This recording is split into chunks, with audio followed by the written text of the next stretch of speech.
The glass walls of the HR conference room reflected the pale morning light, casting sharp patterns across the table.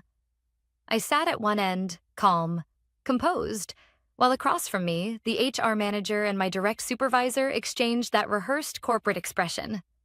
Sympathetic eyes, tight lips, and a voice carefully tuned to sound regretful. "Miranda," the HR manager began, sliding a crisp folder across the table. "We've discovered your second job."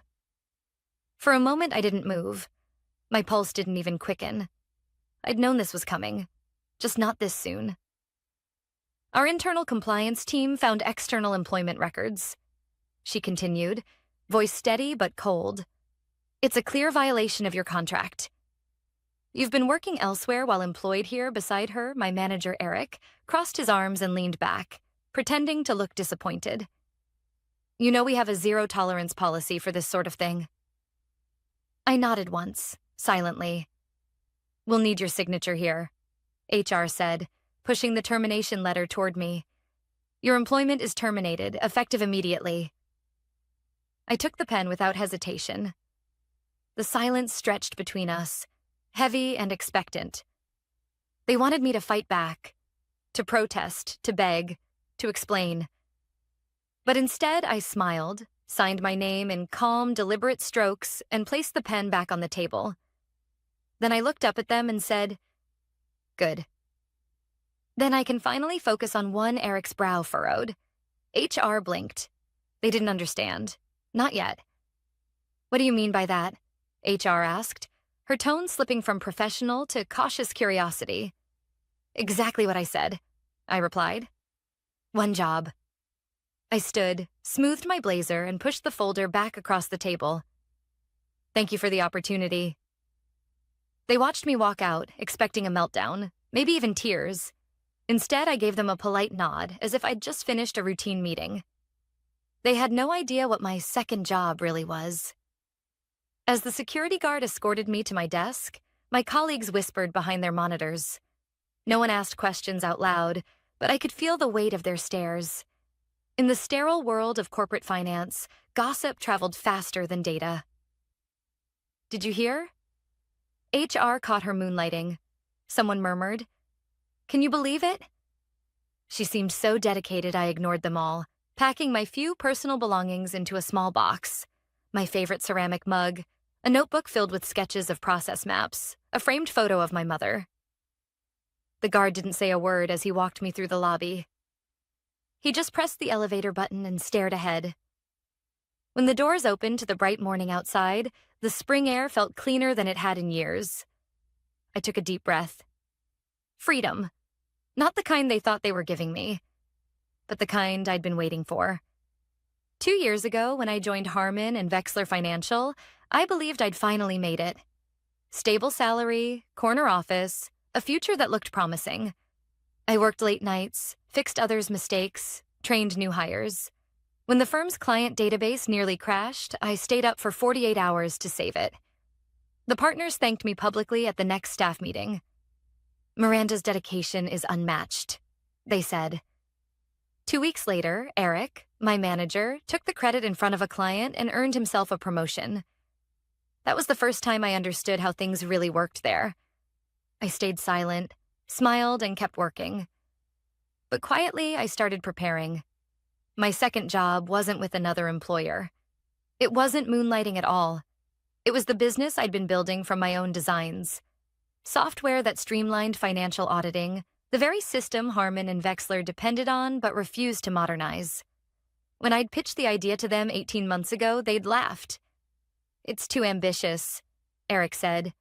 "Stick to your job description." So I did, at least on paper. In reality, my evenings became something else entirely. I spent countless nights coding, testing, improving until my software was functional enough to quietly license to small firms.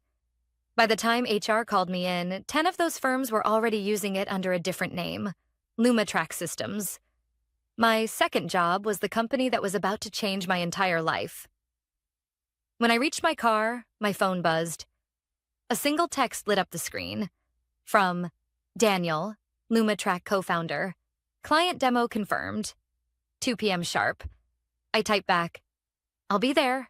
Just got free earlier than expected." For a long moment, I just sat there, watching the Harmon and Vexler tower through the windshield. Behind those glass walls, they probably thought they'd rid themselves of a liability. They had no idea what was coming, because in exactly 2 days, their biggest client would be sitting across the table from me, at my demo, under my new company's banner. And when that meeting was over, Harmon and Vexler would realize just how expensive their mistake had been. The rain began that afternoon, fine needles against my windshield as I pulled out of Harmon and Vexler's parking lot for the last time. I didn't look back. There was no reason to. Everything that had defined my professional life for the past 4 years was behind those mirrored windows. Stress, underappreciation, and the illusion of security. I drove straight to the co-working space downtown, the one where I'd spent my nights and weekends over the past year. The walls were plastered with startup posters and motivational quotes, but to me, it had always felt more like a lifeboat than an office. Daniel was already there, sitting at our usual corner desk, laptop open, coffee cup steaming beside him. He looked up as I walked in. "You're early," he said, then paused when he saw my face. "Wait, did it happen?" I set the cardboard box of my belongings down beside the desk. "They found out," I said simply. He grinned, half shocked, half exhilarated. "So that's it? You're free?" I let out a small laugh. Free, unemployed, and slightly terrified. Daniel leaned back, folding his arms. "Miranda, you've been doing their job and ours for a year. You've built something that's already earning revenue. You're not unemployed. You just switched companies." His optimism had always balanced my realism. Daniel was a systems analyst I'd met years ago at a finance tech seminar. He'd left corporate life early after watching his department dissolve during a merger. When I told him about the inefficiencies at Harmon and Vexler, he'd said, "Then build something better. I'll help." That was how LumaTrack Systems was born. 2 people with laptops, too much caffeine, and a shared frustration with bureaucracy. It started as a side project, almost therapy. I was drowning in spreadsheets, manual reconciliations, and outdated systems at work. Our auditing software was so archaic that every client report required hours of redundant verification. When I proposed automation, management dismissed it as unnecessary complexity. But I knew better. I saw how much time was being wasted, how errors were creeping in. So I began coding after hours, testing automation scripts on anonymized data. Slowly, what began as a few simple macros evolved into a full-fledged auditing intelligence platform. Daniel joined in on weekends, building the user interface and client dashboard. We worked quietly, cautiously, never from company resources, never during paid hours. We kept everything clean, legally, ethically, perfectly separate. By the time we registered LumaTrack officially, it wasn't just an idea. It was a product. Our early clients were small accounting firms, frustrated with the same inefficiencies I'd been fighting. They didn't have big budgets, but they had faith. And when the system caught its first major discrepancy, a missing $300,000 transaction error in one client's records, it paid for itself overnight. Within months, word spread. 10 firms signed up. Revenue trickled in, modest but steady. Daniel handled contracts, I handled technology. We worked quietly, intentionally invisible. Then last week, everything changed. One of Harmon and Vexler's biggest clients, Borealis Capital, reached out to LumaTrack for a demonstration. They'd heard of us through a smaller partner firm and wanted to see how our system handled real-time auditing. Daniel's email had been almost disbelieving. "They don't know it's you, right?" Of course they didn't. I had presented myself as M. Lane in all external communications. Professional, efficient, anonymous. But the moment they confirmed the meeting, I'd known exposure was inevitable. Still, I didn't care. If Harmon and Vexler wanted to fire me, they'd just freed me to walk into that meeting without a single ethical restraint. Now, sitting in our small shared office, I opened my laptop and scrolled through the presentation. The system interface glowed softly, a design I'd built line by line, every piece of logic refined through years of frustration. Daniel glanced over my shoulder. You sure about this? I nodded. Borealis deserves better. We gave them better. If Harmon and Vexler couldn't value that, it's not my problem anymore. He hesitated, then smiled. Then let's make tomorrow count. That night I couldn't sleep. Not because of fear, but because of the surreal stillness that comes after years of tension. My mind kept replaying scenes. Eric taking credit for my work, HR's careful condescension, the smug look on Finn's face when I trained him only for him to be promoted over me. I thought of the irony. They'd accused me of betraying the company, when all I'd done was build something that could have saved it. Around 3 a.m., I got up, poured a glass of water, and sat by the window. The city lights shimmered through the rain. Somewhere out there, Harmon and Vexler's servers were grinding through month-end reports using outdated systems I had begged them to replace. Meanwhile, my software, my second job, was ready to automate it all with precision they couldn't dream of. At 8:30 the next morning, my phone buzzed. Daniel. Demo confirmed for 2 p.m. Borealis bringing their CFO. I smiled, a slow, quiet satisfaction spreading through me. By noon, I'd changed into a dark blue suit, the same one I used to wear to board meetings. This time, though, it wasn't for someone else's company. When I arrived at the co-working office, Daniel was setting up the presentation. Nervous? He asked. Only a little, I said, plugging in my laptop. It's funny. They thought they caught me cheating the system. He looked up. And? I met his eyes. They never realized I was building a better one. At exactly 2 p.m., Borealis Capital's CFO walked in. She shook my hand firmly, unaware she was meeting the person Harmon and Vexler had just fired. As I began the demo, explaining how Lumitrak's architecture could reduce their audit time by 70%, I felt the weight of years lifting. Every line of code, every dismissed idea, every ignored suggestion, it all led here. And when the CFO leaned forward, eyes widening at the live analytics dashboard, I knew. 2 days from now, when she made her decision, Harmon and Vexler's biggest client wouldn't be theirs anymore. It would be mine.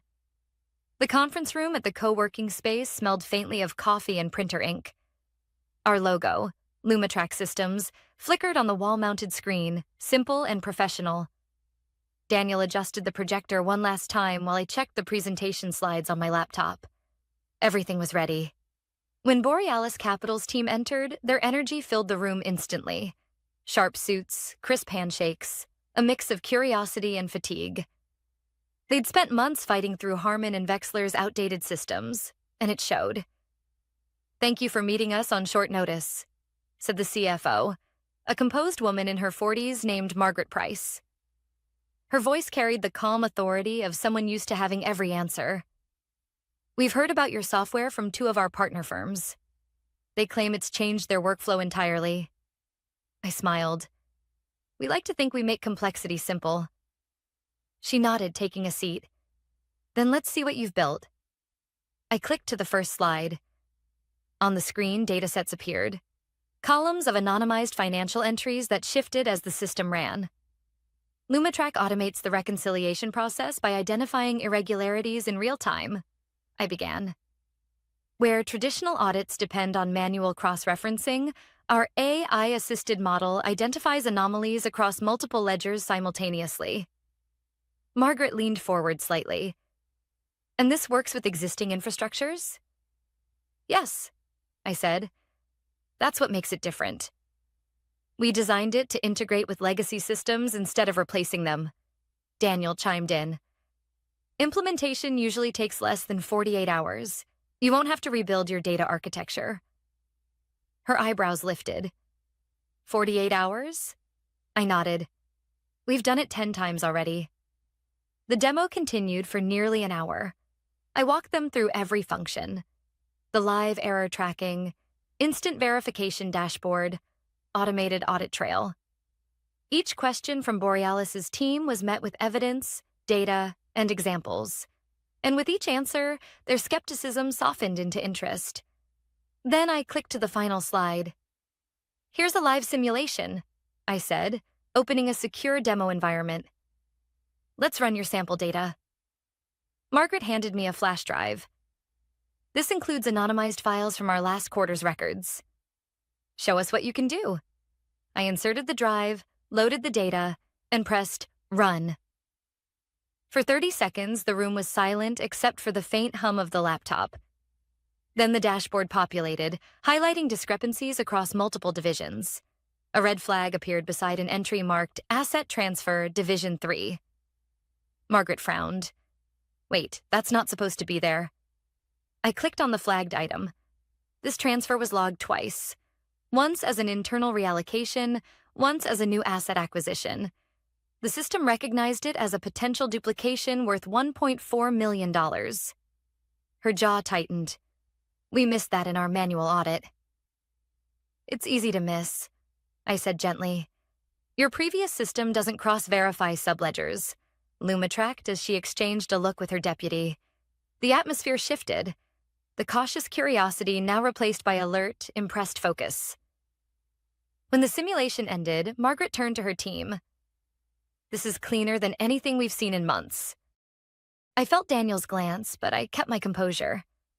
That's what we aim for, I said. After a few more questions, the meeting wrapped up. Margaret stood, shaking my hand again. I'd like a full proposal on my desk by tomorrow morning, she said. Our board meets Friday. If your numbers make sense, we'll make a decision then. Of course, I said. We'll have it ready. As they left, Daniel let out a low whistle. Did you see her face when the flag came up? Hard to miss, I said, closing my laptop. My hands were steady, but my heartbeat wasn't. They're going to drop Harmon and Vexler, aren't they? I looked out the window, where the rain had finally stopped and sunlight hit the pavement like liquid gold. If I were them, I said softly, I would. That night, we worked until nearly midnight drafting the proposal. Daniel handled the pricing structure while I wrote the technical integration plan. Every sentence felt like drawing a line between two lives, the one that had ended and the one just beginning. At one point, Daniel looked up from his laptop. You know, when you said you had a second job, this isn't what I imagined. I smiled. Neither did they. Do you ever feel guilty? He asked quietly. About leaving them behind? I paused. I tried to fix things there for years. I sent reports, built prototypes, made presentations. They ignored every one of them. If they're struggling now, it's because they chose not to listen. He nodded. Then this is justice. Not justice, I corrected. Balance. The next morning, I woke before sunrise. The city was quiet, washed clean from the night's rain. I brewed coffee and sat at my kitchen table, reviewing the final draft. Every figure, every explanation, every sentence mattered.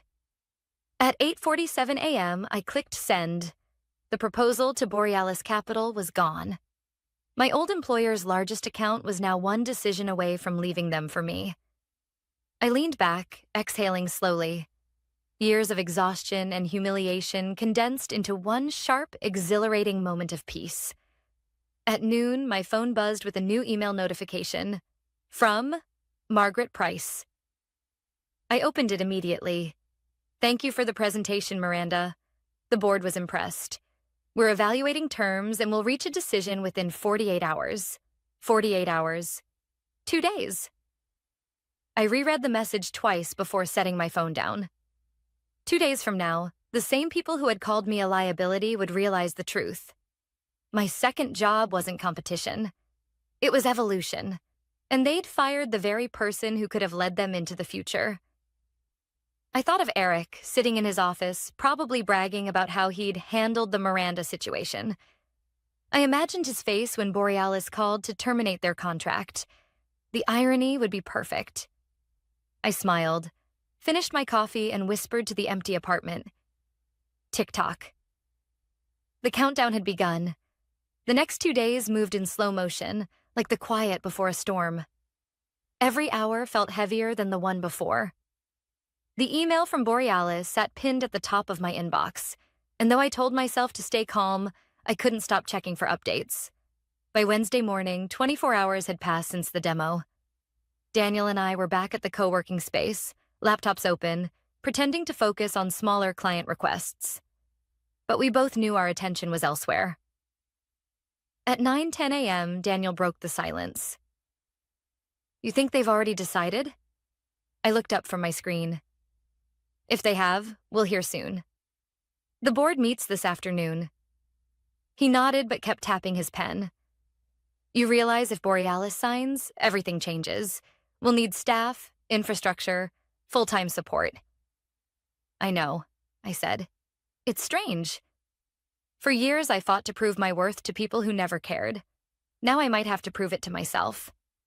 He smiled faintly. "You already did." By lunchtime, my nerves were thin. I went for a walk downtown, letting the early spring air clear my head. The city felt alive.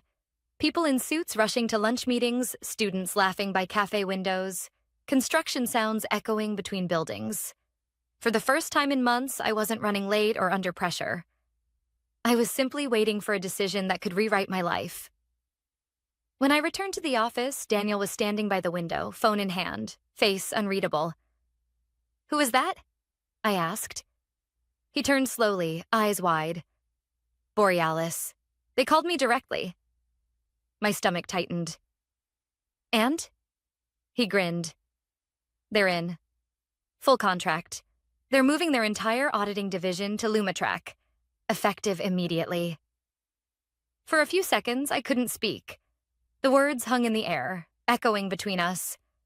Then a wave of relief hit me so strongly I had to sit down. "They really signed?" "They did more than that," Daniel said, excitement breaking through.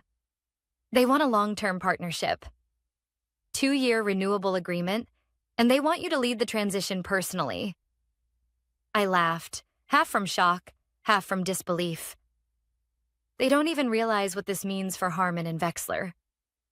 "Oh, they'll find out," Daniel said, leaning against the desk. "Losing Borealis will cost them millions, maybe more." The irony felt surreal. Fired for having a second job, and now that job had just dismantled the company that fired me. That evening, I went home and sat in silence for a long time. The city lights glowed outside my window, but my thoughts were far away. Back in that glass conference room, watching Eric's smug expression as he handed me the termination letter. I'd spent 4 years giving everything to a company that treated me like a replaceable part. They'd taken my loyalty for granted, my work for credit, my silence for submission. But they'd never once tried to understand what I was capable of. Now they would. At 8 p.m., my phone buzzed. Unknown number. "Miranda?" The voice stopped me cold. "Eric, how did you get this number?" I asked, keeping my tone even. "Doesn't matter," he said quickly. His voice was strained, the polished arrogance replaced by something else. Panic. "I need to ask, did you take Borealis?" I didn't answer immediately. "Take?" I repeated. "They made a business decision." "You don't understand," he said, his words tumbling over each other. "Borealis was 30% of our revenue. They've terminated their contract. The partners are furious. They think you—" "I what?" I said calmly. "That you planned this. That you used your position to poach them." I almost laughed. "Eric, you fired me for having a second job, remember? I didn't take anything from you. You gave it away." He was silent. I could hear muffled voices in the background, the sound of chaos. Exactly the kind of chaos he used to delegate to me to clean up. "I tried to warn them," he said finally, "about cutting corners, about how much we relied on your work. But they didn't listen." I leaned back in my chair. "You mean the same way they didn't listen to me?" He didn't answer. "Good luck, Eric," I said softly. "Maybe now they'll finally see what happens when you underestimate the people who hold everything together." And then I hung up. The next morning, my phone lit up again, this time with headlines. "Harmon and Vexler faces client exodus after major contract loss." Borealis Capital moves to innovative auditing startup. Underneath the article, a single photo, the familiar glass building I'd walked out of just 2 days ago. I stared at it for a long moment, emotions twisting between satisfaction and sadness. I hadn't wanted destruction. I'd only wanted recognition. But sometimes those two things arrive hand in hand. At noon, Daniel called. "Our inbox is exploding," he said. 3 new inquiries from firms asking for demos. Apparently word travels fast. I smiled, unable to stop the rush of warmth in my chest. It's only the beginning. Still, part of me couldn't help but wonder what was happening inside that building right now. The same people who dismissed me, whispering about my betrayal, were probably scrambling to recover. It wasn't revenge exactly. It was balance. The same balance I'd mentioned to Daniel before. They had taken too much from too many for too long. Now the scales were simply leveling themselves. I looked out at the skyline, the afternoon sun reflecting off 1,000 windows, and felt something I hadn't felt in years. Peace. But I knew the story wasn't over yet. Because when you build something powerful enough to change an industry, people notice. And sometimes the ones who notice first are the ones who want it back.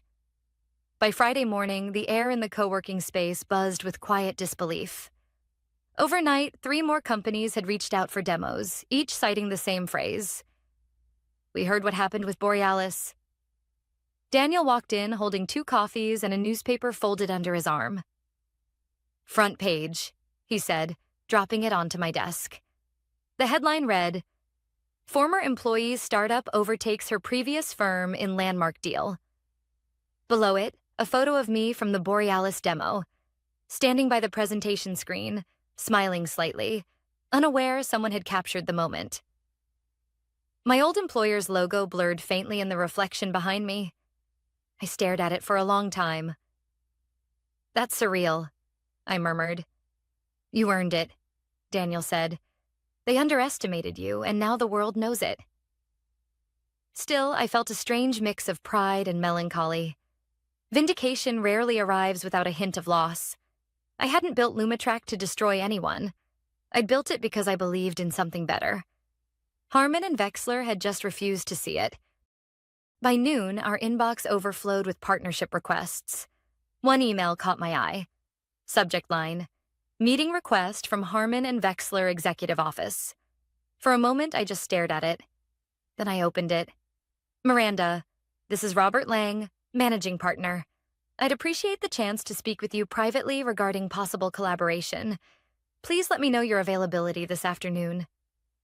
Collaboration. The word almost made me laugh. Daniel glanced over my shoulder. "You're not seriously considering meeting them, are you?" "I don't know," I said quietly. "Maybe I need to hear what they have to say." At 3 p.m., I walked into a downtown cafe halfway between our office and theirs. Robert was already seated in the corner booth, immaculate as ever in his tailored suit, but his posture was off.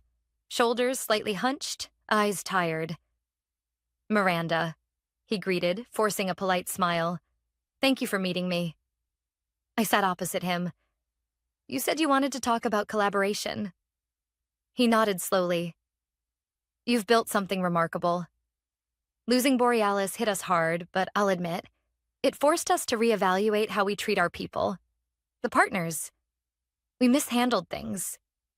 You were right about the inefficiencies, about everything." Really, his admission landed heavier than I expected.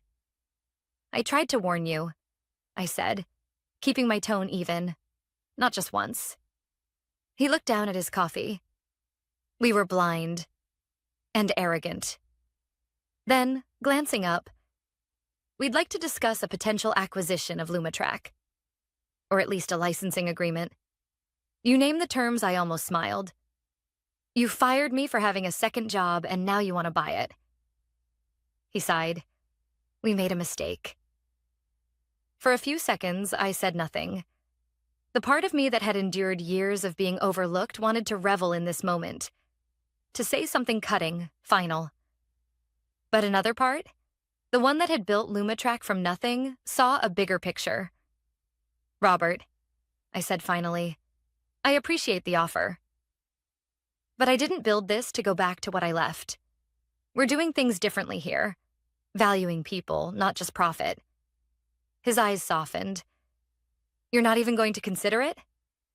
I shook my head. You don't need my company.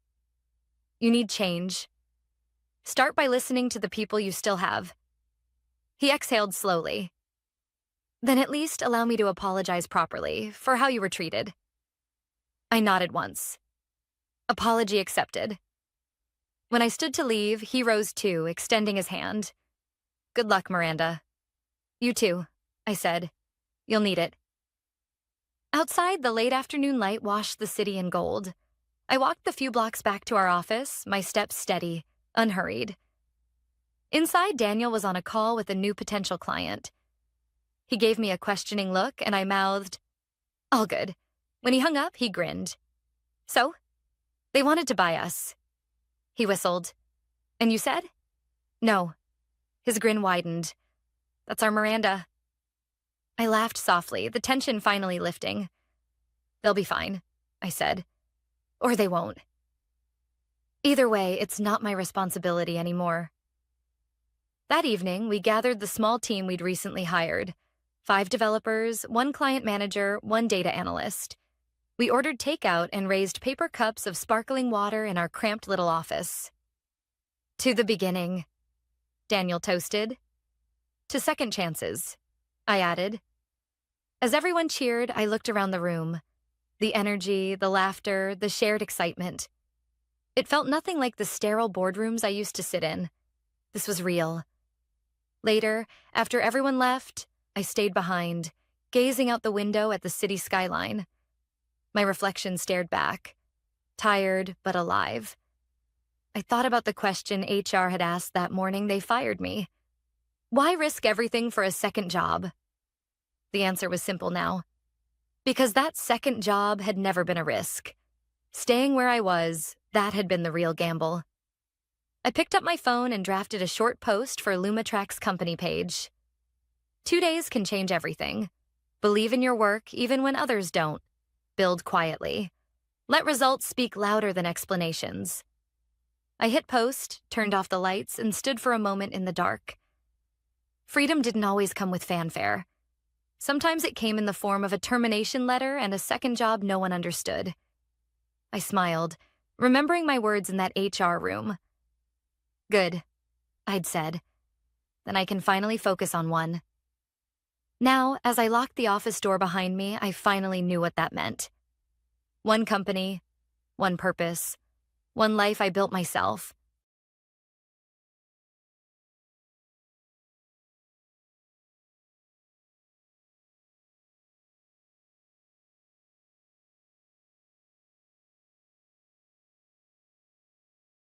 The conference room smelled like money and nerves. That sterile combination of polished wood, designer suits, and tension you could slice with a scalpel. I'd been preparing for this moment for 6 months. My entire department's future depended on this pitch. I had just finished explaining the projected ROI when I noticed the subtle shift in the room. A faint smirk on the CEO's face. The kind people wear when they already know something you don't. I kept my tone calm. As you can see, if we launch by the 3rd quarter, we'll capture the market gap before... Let's stop there. A voice interrupted from the corner. It was Ava, the CEO's daughter, the self-proclaimed visionary who'd joined the company 3 months ago after returning from a European MBA program.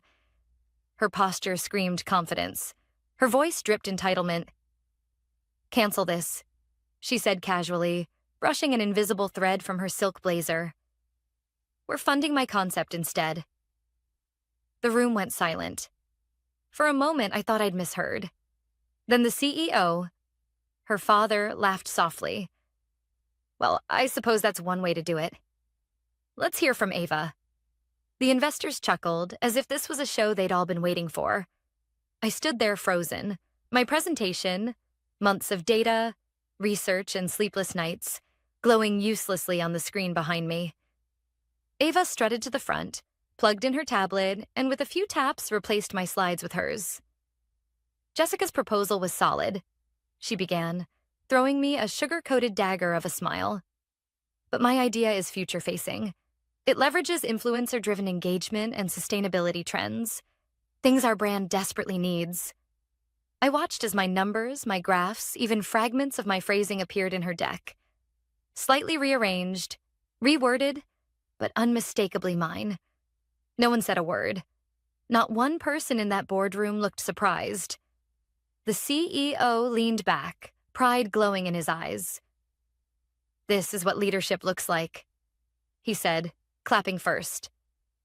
The others followed, polite, mechanical applause that sounded like nails in a coffin. My coffin. I could feel my heart pounding in my throat, but my face didn't move. I'd learned long ago that silence unnerves powerful people more than anger. So when the clapping died down, I simply said, "Perfect. Enjoy it." Then I disconnected my laptop, placed the clicker on the table, and walked out. No one tried to stop me. The corridor outside the boardroom felt colder than I remembered. My reflection in the glass walls looked calm, almost composed. Not like someone whose career had just been erased by nepotism. I made it to the elevator before my hands started shaking. As the doors closed, I whispered to myself, "Not again." That phrase, "not again," carried 3 years of memories, of being passed over, of ideas stolen and renamed, of quiet smiles masking corporate theft. I'd been here before, but this time I was ready. When I reached my car, I sat in silence for several minutes, the adrenaline draining from my body. Then I pulled out my phone and opened a folder labeled Vault. Inside were every version of my designs, timestamps, patent filings, and proof of authorship. Things I'd been documenting carefully since the first time someone borrowed my work. Let them have the meeting. Let them have their applause. Because what they didn't realize was that the core architecture of my project, the code and the proprietary model behind it, couldn't be replicated without my encryption key. I drove home, each red light feeling like a checkpoint between my old life and the new one forming in my head. When I finally parked, I didn't cry. I didn't rage. I opened my laptop. Within an hour, I had already transferred the license of my original prototype to a private shell company I'd registered under my own name months earlier. It was a precaution I never thought I'd need, until now. By the time the sun began to set, my resignation letter sat drafted in my inbox. But I didn't send it yet. Not yet. Because experience had taught me one thing. When people betray you, don't react immediately. Wait. Watch. Let them reveal what they've stolen, and how deep their arrogance runs. 3 hours later, as I poured myself a glass of wine, my phone began buzzing. One call, then another, then another. 48 missed calls, all from the CFO. I set the glass down, my pulse steady. Something had gone very wrong, and they'd just realized what I already knew. The first domino had fallen. The sound of my phone vibrating on the counter felt almost aggressive in the quiet of my apartment. I stared at the glowing screen. 48 missed calls, all from one number. The CFO, Mark Dyer. Mark wasn't the kind of man who called anyone 48 times. He was calm, controlled, the sort of executive who measured his words and always seemed 5 steps ahead. If he was calling me this frantically, something inside the company had gone very wrong. I hesitated, thumb hovering over the callback button. Part of me wanted to let them panic a little longer, but curiosity, and maybe a tiny bit of revenge-fueled satisfaction, won out. When I finally answered, his voice came through ragged and strained. "Jessica, thank God. Where are you?" "At home," I said evenly. "Enjoying my evening, apparently unlike you." "This isn't funny," he snapped. "What did you do?" I leaned back in my chair. "What makes you think I did anything?" "Because," he said, lowering his voice. The system crashed. The prototype Ava presented, it won't run. Every simulation failed. The investors are furious. Ellis is shouting at everyone, and Ava's in tears. For a second, I let the silence stretch. Then, softly, Maybe the system doesn't respond well to plagiarism. Jessica, Mark hissed, this is serious. The server can't access the neural model files. Everything's locked behind some kind of encryption key. Was that you? I took a sip of my wine. Mark, if you're asking whether I protected my intellectual property before someone stole it, yes, I did. Everything that belongs to the company is still there. But what they presented today, that was mine. And mine is protected. He exhaled sharply. Jessica, listen. Ellis is furious, but he's also scared. The investors are threatening to pull funding. I'm not saying I agree with how this was handled, but if you come in tomorrow, maybe we can what? I interrupted. Pretend none of it happened? Pretend his daughter didn't humiliate me in front of the entire board? Look, I'll be honest, Mark said, his tone softening. I told Ellis it was a mistake. Ava's concept was never viable without your base framework. They thought they could plug in your files and make it work. But it turns out your security protocols are, well, bulletproof. I allowed myself the smallest smile. Good to know. He sighed. I'm on your side, Jess. But if you don't show up tomorrow, they'll blame you for everything. They're already drafting an internal memo accusing you of sabotage. That caught my attention. Sabotage? He hesitated. You know how corporate works. They'll shift blame before they admit incompetence. I hung up a few minutes later with no promises made. Then I sat in the dim light of my apartment, trying to decide what to do next.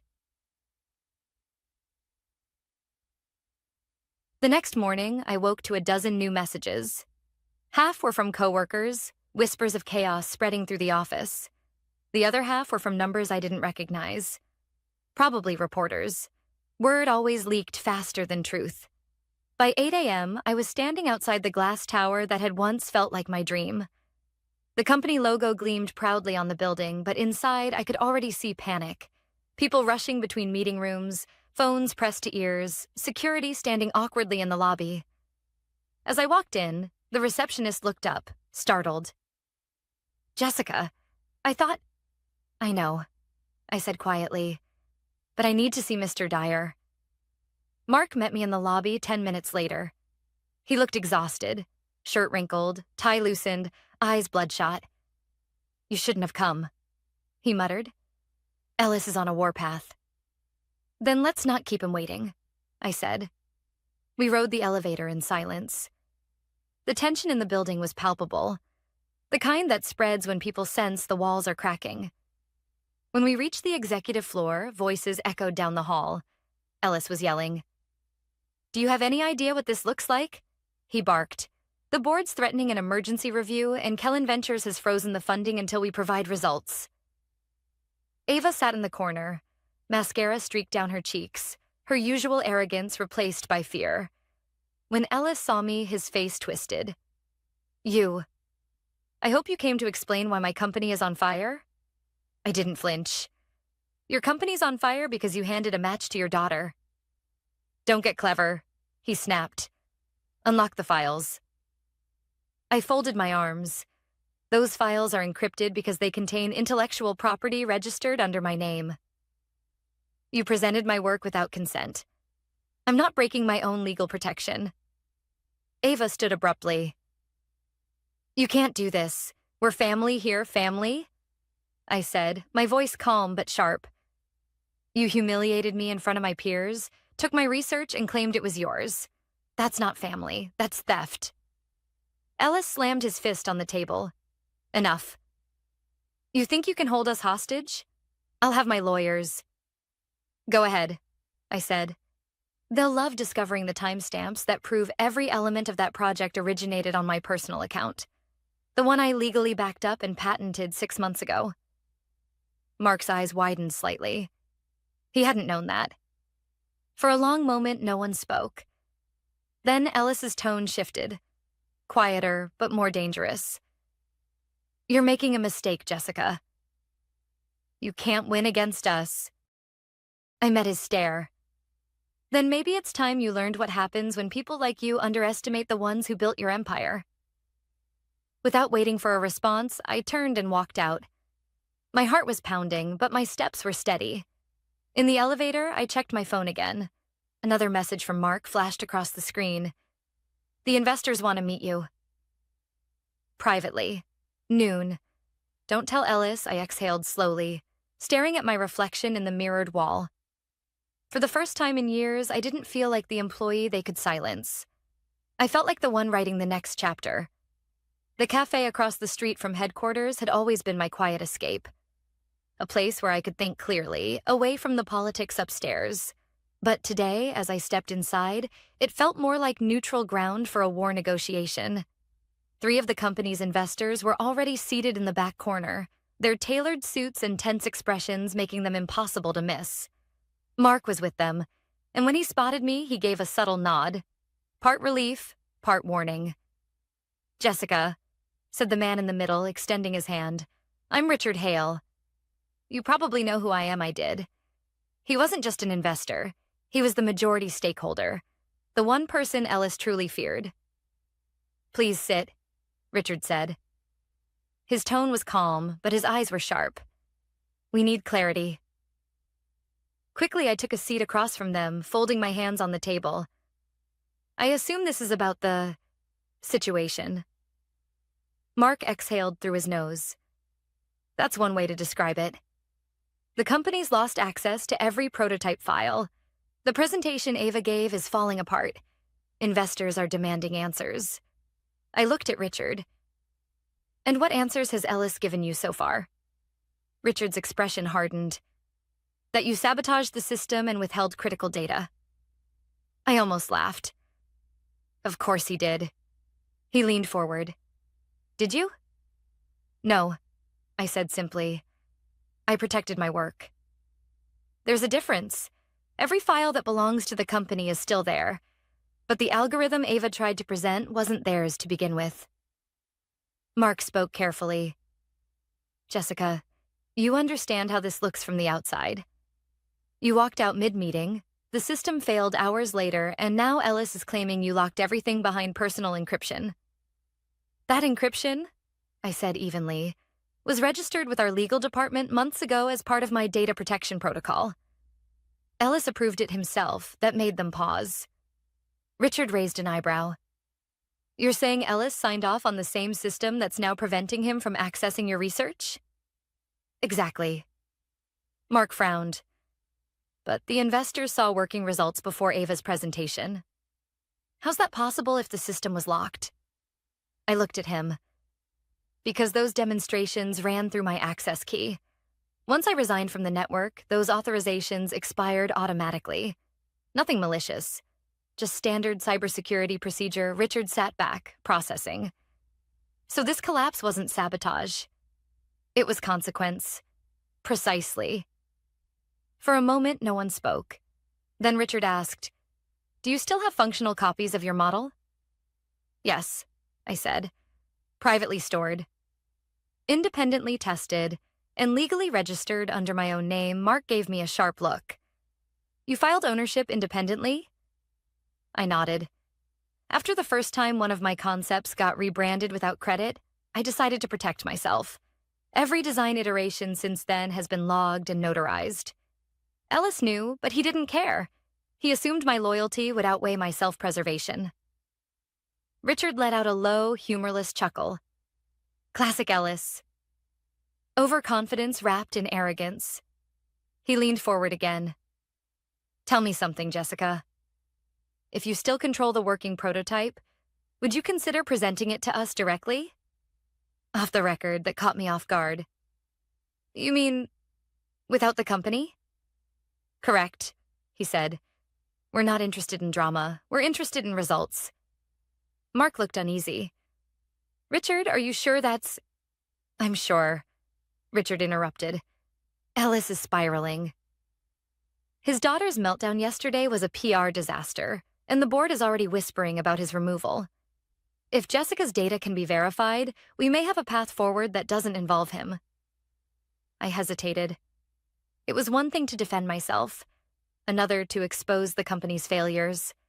But I thought of that moment in the boardroom, the laughter, the dismissal, The look on Ava's face when she erased 3 years of my work with one sentence. Yes, I said finally. I'll show you. Richard nodded once. Good. Bring your documentation and the functional demo. Tomorrow morning, 9 a.m., my private office downtown. No company representatives, just us. Mark's jaw tightened. Ellis is going to lose it when he finds out.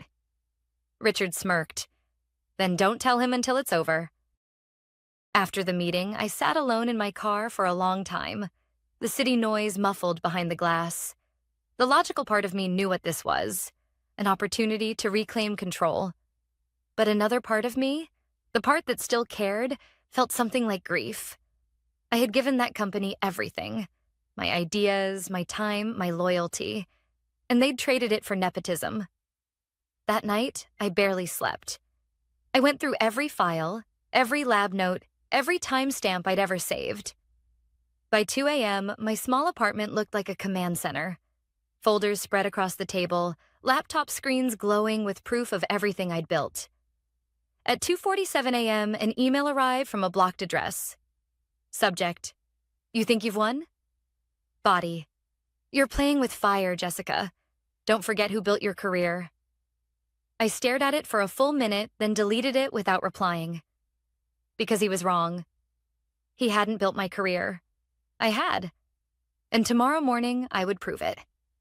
Morning light filtered through my blinds like an interrogation lamp. I'd barely slept, but adrenaline had taken the place of rest. Today wasn't just about defending myself. It was about reclaiming what they'd tried to take. By 8:30 a.m., I stood outside Richard Hale's private office on the 27th floor of a downtown high-rise. The space was nothing like Ellis's. Less showy, more deliberate. Bookshelves lined the walls, filled with titles on economics, leadership, and a few personal photos of family. It looked like the office of a man who built empires quietly. A young assistant showed me in. Richard was already there, joined by 2 other investors, Amira Patel and Daniel Cho, faces I recognized from board meetings but who had never spoken directly to me.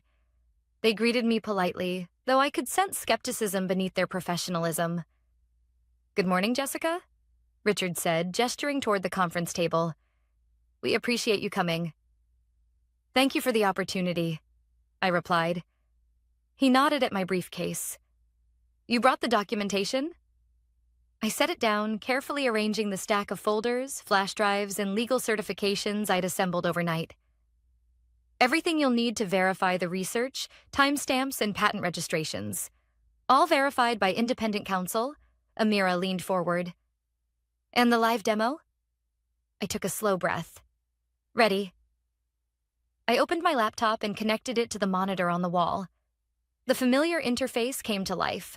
The one I'd designed, tested, refined through thousands of hours of trial and error. Seeing it again felt both empowering and painful. This, I began, is the adaptive delivery framework that underpinned my project. The version Ava attempted to present yesterday was an incomplete copy. It lacked the authentication algorithm that stabilizes performance under real-time conditions. Daniel frowned slightly. Meaning? Meaning, I said. Without it, the system collapses. The data looks fine on paper, but it fails in practice. That's what you saw happen yesterday. I clicked a few keys and the model began running. Real-time metrics appeared on the screen. Stability at 99.8%, performance threshold green. Perfect. The investors leaned forward, watching as I walked them through the process. The equations, the testing environment, the verification logs. Every data point matched the reports they'd seen months earlier, except now, the results were replicable. Richard's eyes narrowed in concentration. This is the same model that generated those early results? Yes, I said. Except now it's mine, not theirs. And it works because it was built from understanding, not imitation. Amira glanced at Richard, then back at me. Ellis told us you developed this while employed under his company. That gives them partial ownership under your contract. I expected that. Only for work conducted during paid hours using company resources, I replied. But the core algorithm, the stabilizer and authentication framework, were developed independently, on my own equipment, in my own time. I've got digital evidence for every stage. I handed her a folder showing notarized timestamps and independent lab correspondence. I anticipated what might happen after seeing how they handled previous innovations, so I made sure to protect my work legally. Daniel whistled softly. You were smart. Cautious, I corrected. Smart would have been leaving sooner. Richard gave a small, approving smile. I appreciate your transparency. Tell me, Jessica, what do you want now? The question caught me off guard. What do I want? Yes, he said. If we back you, what's your goal? To take Ellis down? To build something of your own? Or just to be right? I paused. The truth was, a week ago I would have said revenge. But now, sitting here, watching the data flow across the screen, proof that my work could change the industry, I realized it wasn't about revenge at all. I want to continue the work, I said finally. Properly, ethically, with people who care about innovation, not power. Amira nodded slowly. And if we agree to that, what happens to Ellis's company? That's up to them, I said. But without this technology, they'll lose every investor who matters. I'm not sabotaging them. I'm just moving forward without them. Silence filled the room. Then Richard leaned back, exhaling. I'll be blunt, Jessica. What you've done here is extraordinary, but it puts us in a complicated position. If we support you, we'll be burning bridges with Ellis and possibly facing legal backlash. I met his gaze. Then you'll need to decide what's more valuable, loyalty to a crumbling empire or investment in something that works. For a long moment, Richard said nothing. Then he stood. We'll verify your documents. If everything checks out, expect to hear from us within 48 hours. He extended his hand. I shook it firmly, keeping my composure even as adrenaline surged through me. As I packed up my laptop, Amira offered a small smile. You handled yourself well in there. Ellis underestimated the wrong person. When I stepped back into the hallway, my phone buzzed. A message from Mark. Ellis just found out you met with the investors. He's losing it. Be careful, Jess. I slipped my phone into my bag, a quiet calm settling over me. For the first time, I wasn't afraid of what Ellis might do next, because panic only works when the other person still has power. And this time, he didn't. 2 days passed like a held breath. I went through the motions of normal life. Grocery shopping, feeding my cat, answering meaningless emails. But underneath it all, I was waiting. Every sound from my phone made my heart skip. Every silence stretched too long. By Friday morning, I was pouring coffee when the message finally came. From Richard Hale. Subject, decision body. Everything checks out. We're terminating funding to Ellis's company effective immediately. Let's discuss next steps today at 2 p.m. Just you and me. I read it twice before the weight of it hit me. It was over. The empire that had dismissed me, humiliated me, and stolen my work was collapsing. I got dressed carefully, not to impress, but to feel grounded. A navy blazer, no makeup beyond a steadying shade of lipstick. When I looked in the mirror, I saw someone I hadn't seen in years, a woman in control of her own story. At 2 p.m., Richard's assistant ushered me back into his office. He looked up from his laptop and smiled, faintly this time. You were right, he said simply. Your documentation is airtight. Our auditors verified every timestamp, every patent, every experiment log. Ellis doesn't have a case. I exhaled slowly, tension leaving my shoulders. What about the company? Already imploding, Richard replied. The board held an emergency session this morning. Half the investors pulled out after seeing the data you shared. The rest are demanding Ellis's resignation. I hesitated. And Ava? She resigned last night. There's a rumor she's leaving the country for a while. The image of her smug grin from that day in the boardroom flashed through my mind, but instead of satisfaction, I felt something closer to pity. Maybe she'd finally learned what accountability felt like. Richard's voice pulled me back. We'd like to invest in you directly, Jessica. A new company, independent with full creative control. We can fund your research under your leadership. Name your terms. For a moment, I couldn't speak. I'd spent so long fighting for recognition that I'd almost forgotten what it felt like to be believed in. I want transparency, I said finally. No politics. No stolen credit. Everyone who works for me gets proper acknowledgement. Richard nodded. Done. We'll draft the paperwork this week? I smiled. Then let's build something real. That evening, I walked along the river, my phone buzzing with notifications, news headlines, industry blogs, whispers of a scandal spreading through the business world. CEO steps down amid intellectual property dispute. Whistleblower scientist proves key innovation was hers. Ellis Group faces collapse after funding withdrawal. I stopped reading after that. The satisfaction was fleeting. I wasn't interested in headlines. What mattered was the quiet that came after. The kind that only arrives once you've stopped trying to prove your worth to people who never intended to see it. Back at my apartment, I found an envelope slipped under the door. No name, no return address. Just my own name written in rushed handwriting. Inside was a folded sheet of paper and a USB drive. The note read, "You were always the one who deserved it. I'm sorry. Mark." My chest tightened. The drive contained internal emails, proof that Ellis had planned to claim ownership of my algorithm months before Ava's presentation. I sat down, overwhelmed by how deeply the betrayal had gone, and how quietly Mark must have risked everything to send this. I typed a brief reply from my phone. Thank you. I hope you find a place that deserves your integrity. Then I deleted the evidence from my mind, if not from my files. There was no need to destroy what was already broken. The next morning, I met Zara, my closest friend from the lab, for coffee. She looked exhausted, but lighter somehow. You heard, right? She said. Ellis was escorted out yesterday. No press, no ceremony. Just gone. I heard, I said. She stirred her drink. People are talking about you.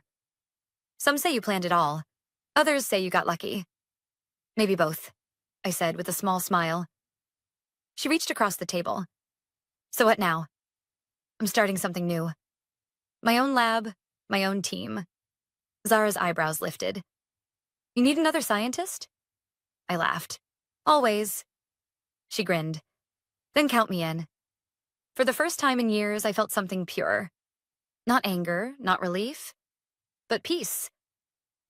A week later, I stood inside an empty workspace, bare walls, 2 desks, and a whiteboard waiting to be filled. The sign on the door read LUMA Biotech, the name I'd chosen. Simple, bright, and nothing like the cold empire I'd left behind. As the lights flickered on, I thought about how far I'd come, from being dismissed in a boardroom to building something of my own. People often think revenge is about destruction, but it's not. True revenge is creation, proving you can rise higher without the ones who tried to bury you. I turned off my phone, set my files on the desk, and opened a clean page in my notebook. At the top, I wrote, Phase 1. Build with integrity. And for the first time in a very long time, I smiled. Not out of triumph, but out of freedom.